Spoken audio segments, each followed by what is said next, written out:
Biglaang pagbabago ng mood, emotional highs, depresyon, at hirap mag-concentrate. Ilan lamang ito sa mga sintomas ng bipolar disorder. Ang bipolar disorder ay isang mental illness na may kinalaman sa behavior ng tao.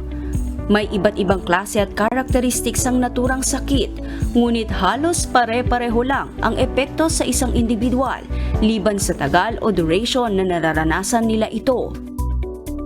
So if you think about it, it's like the North Pole and the South Pole. It's really opposite. So yung North Pole mo, to yung mania, yung hyperactivity, irritable sila kung ano na ginagawa, bumibili ng kung ano, malakas ang risk-taking behavior, it could range from being promiscuous and naggasta lang sila ng gasta, very talkative, ganon, to the South Pole. South Pole is the depression.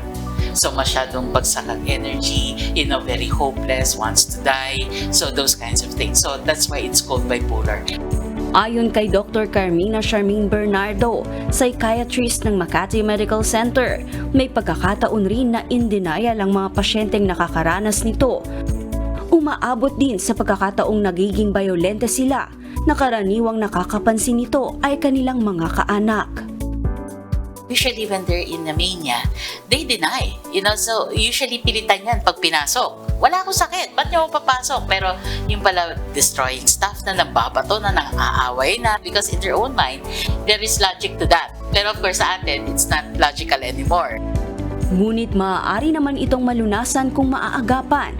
Kaya payo ni Dr. Bernardo, huwag mag-atubiling magpatingin sa doktor kung may napapansing pagbabago sa behavior ng inyong mga mahal sa buhay.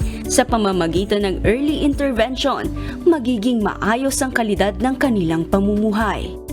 So, very important is that you have to remember, being bipolar is not a death sentence. Okay? We have help, we have medications, we have treatments. You have professionals that are ready to help you at any time.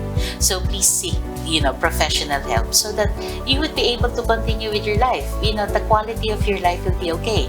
Because at the end of the day, we want you to be able to be free to do whatever you want to do with your life. At para sa iba pang impormasyon ukol sa bipolar disorder, manood lang ng programang Doctors on TV ngayong linggo, alas 7 ng umaga, dito lang sa UNTV. Kichi Cipriano, UNTV News and Rescue. Diyos ang aming sandigan, serbisyo publiko ang aming pinahahalagahan.